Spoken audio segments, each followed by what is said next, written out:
Berbagai peristiwa unik, menarik hingga tragedi terjadi selama sepekan ini. Rangkaian peristiwa tersebut kami rangkum dalam segmen On This Week malam ini.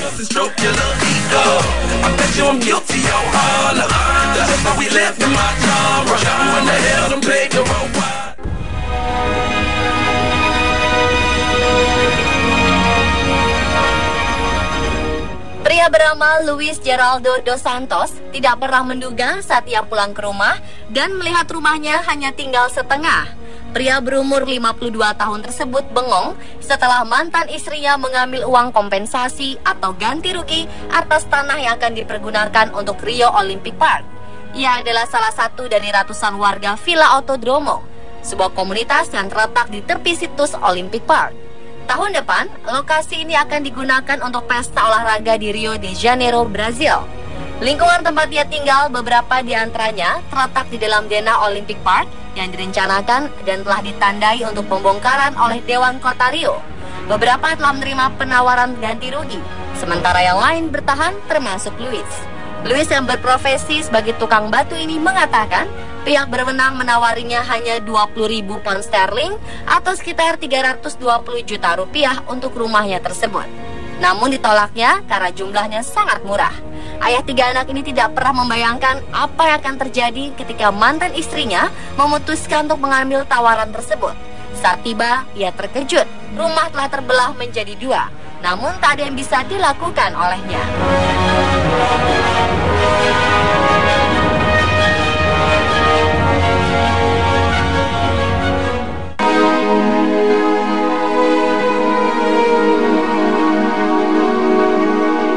Kasus Angeline, bocah berusia 8 tahun benar-benar mencuri perhatian masyarakat. Setelah dinyatakan hilang hampir 1 bulan lamanya, jasad Angeline ditemukan di halaman rumahnya.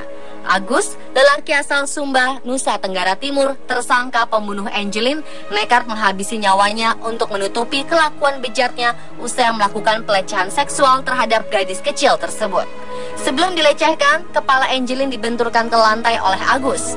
Diduga hal itulah yang membuat bocah kelas 2 SDN 12 Sanur itu meninggal dunia.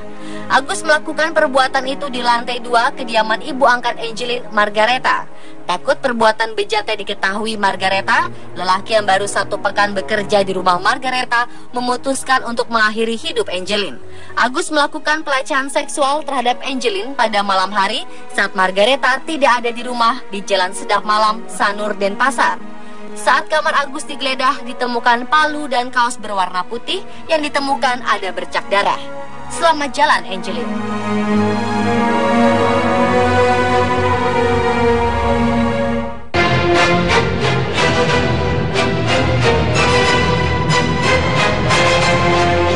Kecelakaan bus terjadi di jalanan sibuk kota New York, Amerika Serikat. 2 bus bertabrakan di dalam terowongan Lincoln yang ramai kendaraan. Sedikitnya 31 orang luka-luka dan harus dilarikan ke rumah sakit. Juru bicara Departemen Pemadam Kebakaran New York menuturkan tidak ada korban yang mengalami luka parah.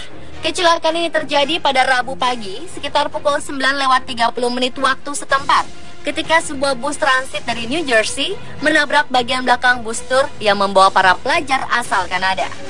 Penyebab tabrakan ini belum diketahui pasti. Departemen Pemadam Kebakaran New York menyebut ada 31 korban luka yang dibawa ke rumah sakit setempat. Kecelakaan ini memicu kemacetan di ruas jalan sekitar lokasi kejadian. Bahkan dilaporkan ada seorang wanita hamil yang hendak melahirkan namun terjebak kemacetan di lokasi. Dengan bantuan polisi, wanita ini dibawa ke rumah sakit. Lincoln Tunnel merupakan salah satu terowongan paling sibuk yang menghubungkan Manhattan dengan New Jersey. Data otoritas tempat menyebut sekitar 19 juta kendaraan melintasi terowongan ini setiap bulan pada tahun 2014.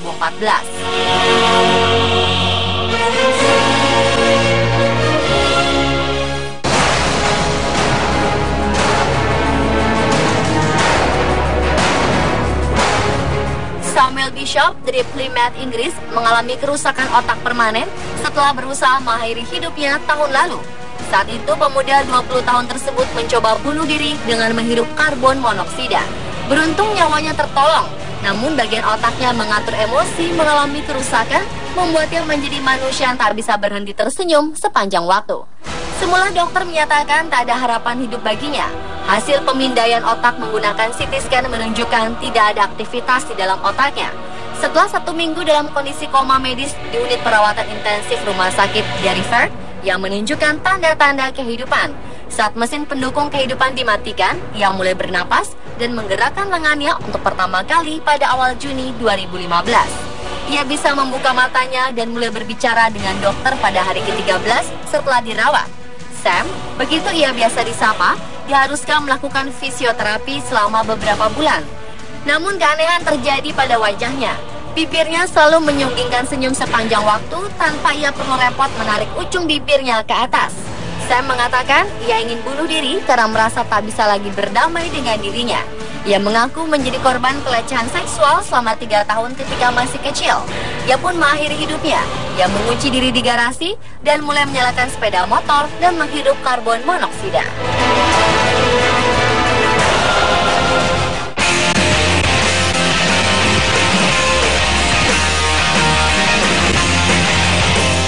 Uni Emirat Arab rupanya negara yang paling bermurah hati kepada satuan polisinya.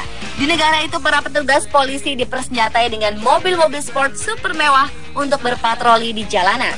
Sebelumnya ramai diberitakan jika Dubai membeli mobil mewah Eropa seperti Lamborghini, Aston Martin, Ferrari, dan Bugatti untuk para polisinya. Nah, kini negara tetangga unjuk kekayaan. Pemerintah Abu Dhabi baru-baru ini membeli mobil Lykan Hypersport untuk satuan polisinya. Lykan adalah salah satu mobil termahal di dunia dan sempat menjadi bintang di film Furious 7. Uniknya lagi, Lykan Hypersport adalah mobil asli bikinan Timur Tengah, dijuluki sebagai supercar dari Timur Tengah. Lykan Hypersport diproduksi oleh W Motors, sebuah perusahaan otomotif yang berlokasi di Lebanon. W Motor hanya memproduksi 7 unit Lykan Hypersport di dunia. Satu unitnya dijual dengan harga 3,4 juta dolar Amerika Serikat atau sekitar 44 miliar rupiah. Dipacu dengan mesin 3,7 liter twin turbo flat, mobil ini bisa menyemburkan tenaga setara dengan 740 tenaga kuda dan bisa mencapai kecepatan 100 km per jam dari posisi diam hanya dalam 3 detik.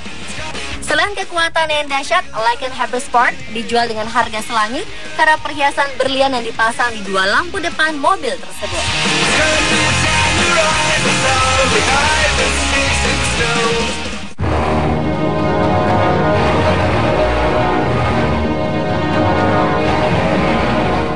Warga Shanghai, Cina tengah geger sebab jembatan bersejarah peninggalan dinasti Ming menghilang tanpa bekas. Hingga kini jembatan berusia 440 tahun itu belum diketahui keberadaannya.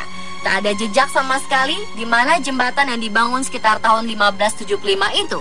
Apakah ambrol dan tenggelam ke sungai yang mengalir di bawah jembatan itu atau dipindahkan? Namun Wakil Presiden Universitas Tongji, Wu Jiang, mengatakan jembatan itu sudah dimasukkan sebagai cagar budaya sejak 2008, sehingga di bawah undang-undang tak mungkin jembatan itu dipindahkan. Bagi warga distrik Pudong, Shanghai, jembatan itu memiliki banyak kenangan. Jembatan itu masih digunakan pada masa pemerintahan Kaisar Qianlong dari dinasti Qing atau sekitar tahun 1736 sampai 1799.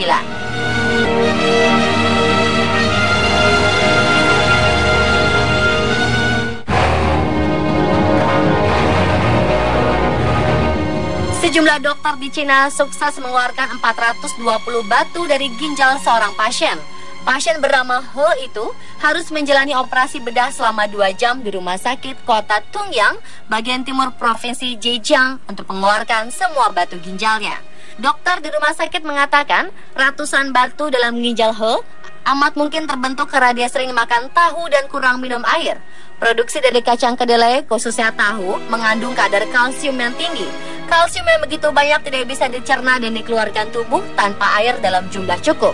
He mendatangi dokter pada Mei dan mengeluh sakit perut. Setelah melakukan CT scan, diketahui bahwa ginjalnya terisi penuh dengan batu.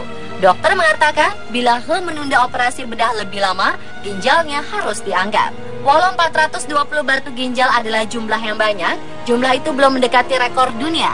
Pada 2009, seorang dokter di India mengeluarkan 172.155 batu dari ginjal kiri seorang pasien setelah pembedahan 3 jam.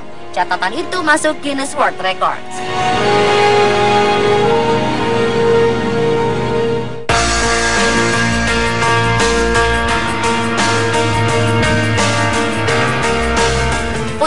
calon Presiden Joko Widodo Gibran Rakabuming Raka telah resmi menikah dengan Selvi Ananda Kamis pagi kemarin. Seusai akad nikah, Presiden Jokowi mengucapkan syukur karena akad nikah berjalan lancar. Seusai pernyataan pers tersebut, kedua mempelai melakukan serangkaian acara adat seperti saling menyuapi dan sungkem pada kedua orang tua dari dua belah pihak. Setelah sungkem, kedua mempelai langsung duduk di pelaminan dan acara dilanjutkan dengan resepsi untuk kerabat dan warga masyarakat. Presiden Jokowi disebutkan mengadakan pesta rakyat untuk merayakan pernikahan anaknya ini. Berbagai makanan pun dihidangkan, mulai dari martabak hingga surabi khas Solo yang langsung dimasak di tempat. Pernikahan yang dikatakan hanya mengundang sedikit tamu ini diselenggarakan dengan sederhana untuk ukuran hajatan seorang presiden. Pemirsa, itulah On This Week versi On The Spot.